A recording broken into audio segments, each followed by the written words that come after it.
নমস্কার, আমি সোহিনী। নিউজ 18 বাংলা ডিজিটালে আপনাদের স্বাগত। 2020 সালের পর 2025 ফের মানুষের মনে ভীতির সঞ্চার। করোনা ভাইরাসের পর এবার আলোচনার বিষয় হিউম্যান মেটানিউমো ভাইরাস বা HMPV। এই মুহূর্তে মানুষের মুখে মুখে ফিরছে একটাই প্রশ্ন, তা হলো চীনে কি ফের নতুন কোনো ভাইরাস হানা দিয়েছে? সমাজ মাধ্যমে ছড়িয়ে পড়া একাধিক ভিডিওতে দেখা যাচ্ছে স্থানীয় হাসপাতালগুলিতে জনসুনামি, অনেকেরই মুখে রয়েছে মাস্ক, যেন সেই কোভিড কালের চেনা ছবি।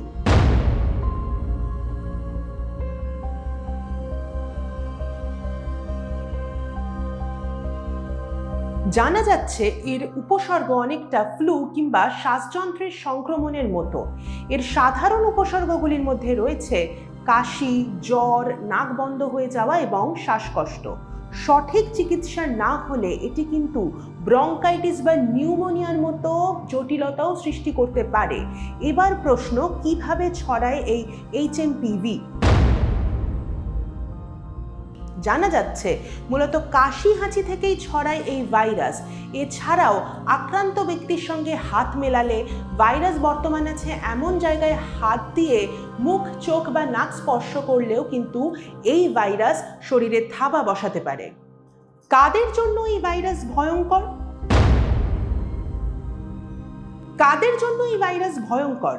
বিভিন্ন রিপোর্ট থেকে পাওয়া তথ্য অনুযায়ী ছোট বাচ্চা, বয়স্ক এবং যাদের রোগ প্রতিরোধ ক্ষমতা বা ইমিউনিটি পাওয়ার কম, তাদের শরীরে HMPV তাড়াতাড়ি বাসা বাঁধতে পারে। HMPVর ইনকিউবেশন পিরিয়ড সাধারণত 3 থেকে 6 দিনের মধ্যে হয়, তবে সংক্রমণের তীব্রতার উপর নির্ভর করে লক্ষণগুলি বিভিন্ন সময়ের জন্য স্থায়ী হয়। HMPV থেকে বাঁচতে যে জিনিসগুলি অবশ্যই মেনে চলা উচিত তা হলো বাইরে থেকে ফিরে ভালো করে সাবান দিয়ে হাত ধুয়ে নেওয়া, অপরিষ্কার হাত চোখে, মুখে, নাকে দেওয়া থেকে বিরত থাকাই ভালো। পাশাপাশি হাঁচি বা কাশির সময় হাত দিয়ে মুখ ঢেকে নেওয়া কিন্তু জরুরি।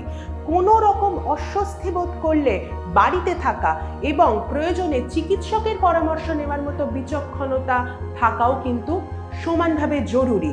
আর এরকমই বিভিন্ন ধরনের বিভিন্ন স্বাদের খবর জানতে চোখ রাখুন নিউজ 18 বাংলা ডিজিটালে।